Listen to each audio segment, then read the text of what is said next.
Neil. Thanks. I'd firstly like to congratulate all the speakers. I haven't heard three such interesting papers on this topic for such a long time.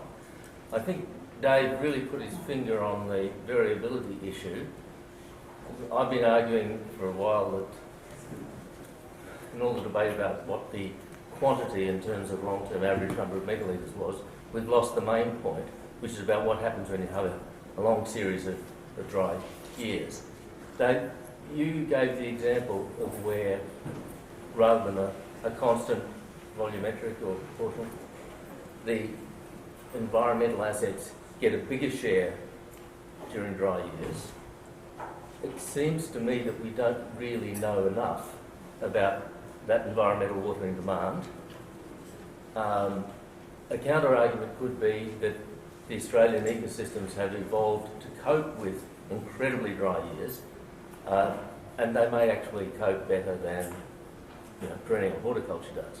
Have you thought about a different specification that said in an exceptionally dry year, we give the environment proportionally less rather than proportionately more? And if you thought about, well, the distinction between perennial hort, dairy and annual cropping,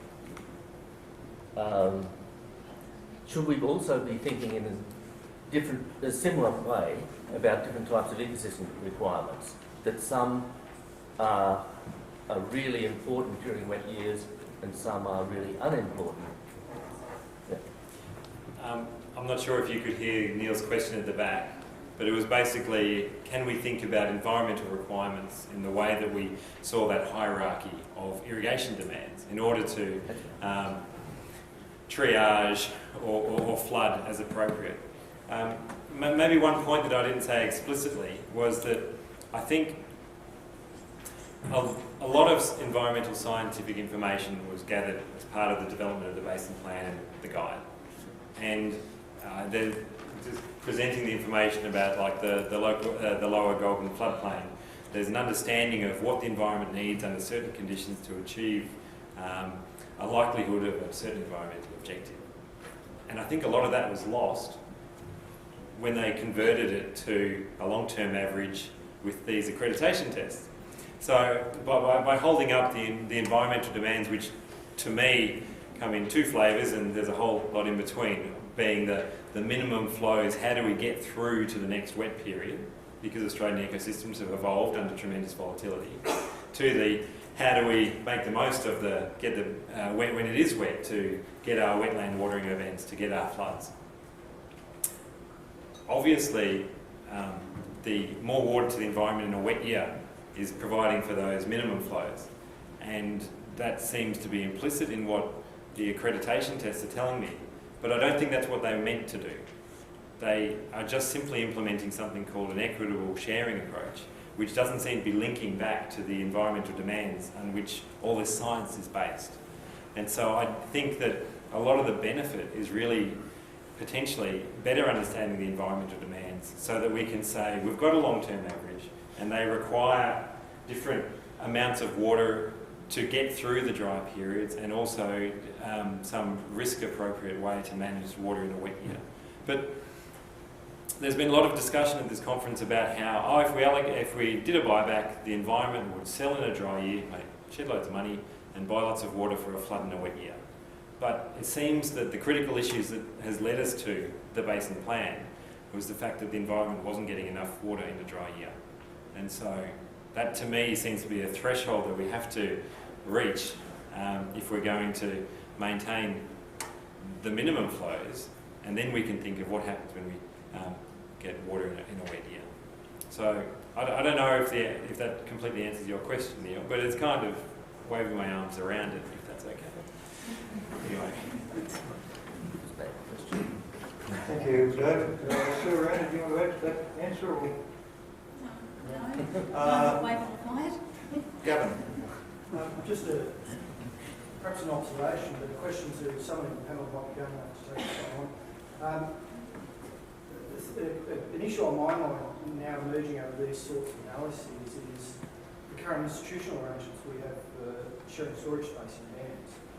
And I was just wondering about indications of the research that's going on at the moment for the robustness of the existing institutions we've got and their flexibility to manage the sorts of works that are being envisaged out there that really haven't been probably thought through or fully considered in purpose.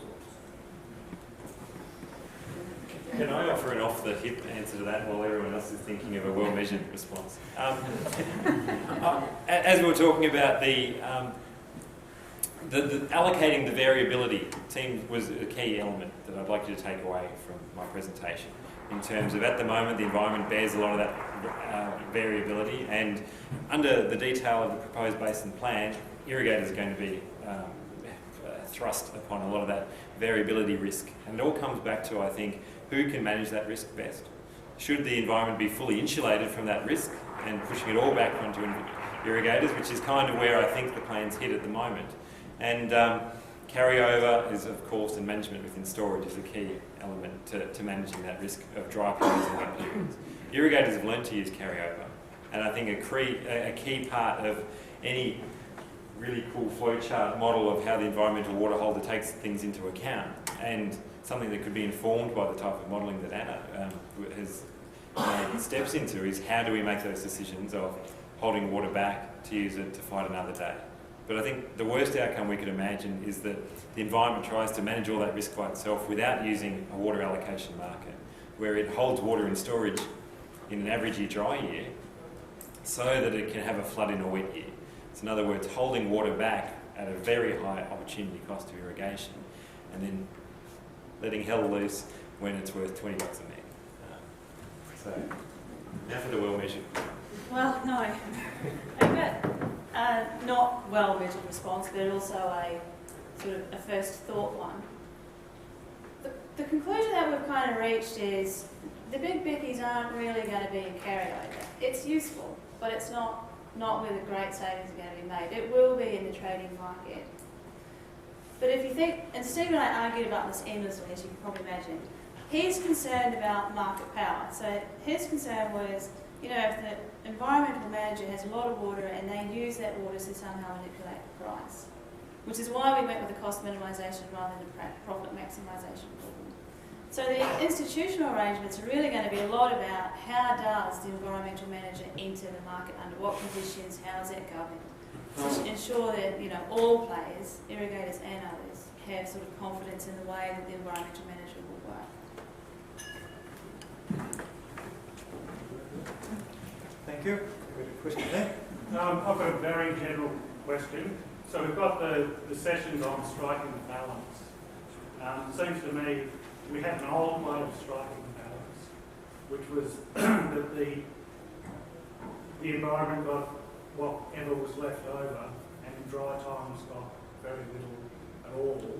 And it seems to me that with the SDLs, the way we're going with the basin plan, with all its faults, it seems to me will produce, or is likely to produce an outcome that is better than what we had before.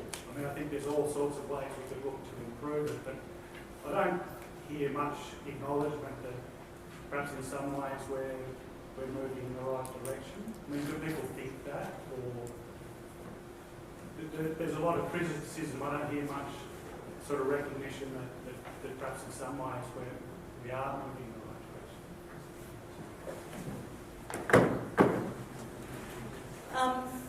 I think that's a very interesting point, and from my point of view, I certainly do think that we are moving in the right direction. The difficulty is that words like balance are a little bit words like equity or equitable. They have a different meaning to every person who's listening. And so I think while we're moving in the right direction, that there's still quite a long way to go in terms of working out some of the intricacies that are involved in managing environmental water.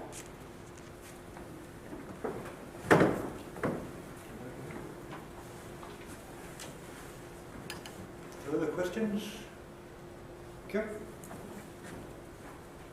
I'd probably like to propose a few questions for the people in the room, not just for the panel. Those questions may not suit the climate Sustainable environment is important. We all know that. But then when we discuss these sort of issues, should we put environment sustainability before the lives of those people who live in the communities affected by the land, or the other way around? And if we put the environment sustainability ahead of the lives of those people living in these areas, and then why would those people would still stay living in those areas because of the instability or variability of the water available to them for their economic activities? Because as David has shown, that we will have sort of a fair bit of variability in terms of water for their economic activities. And then if we do have some mechanism to convince those people to stay there, because of the very unstable production activities in the international market, how can we maintain our reputation as a reliable supplier of those annual crops to the world market, which we are proud of? And after all, is that the question? Yeah, Yep. Yeah, that's the question. After all, and if we do manage to achieve a sustainable environment, and in the long run we know that we are all dead. If we are dead, what's the value of the sustainable environment? Can I unleash David Briggs?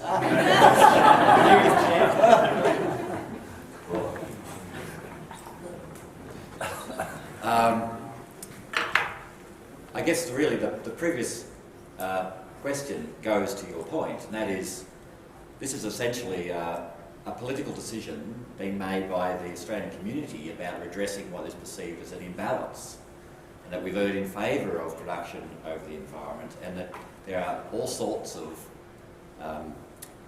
objectives that governments and communities hold, one of which is a production objective and sustaining communities, and another is sustaining the environment. So what we are talking about today is informing those trade-offs.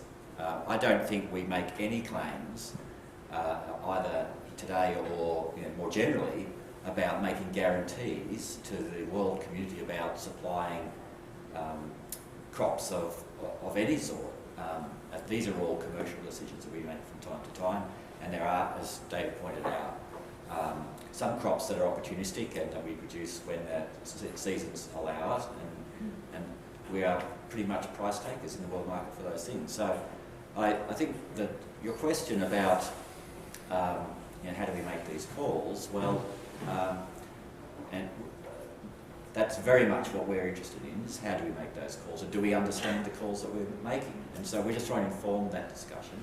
But I don't think that anyone has made any guarantees to any rural community, or whether it be the car industry or the horse buggy manufacturers, that an economy is a dynamic sort of process that ebbs and flows, not only with government policy decisions, but with broader economic drivers.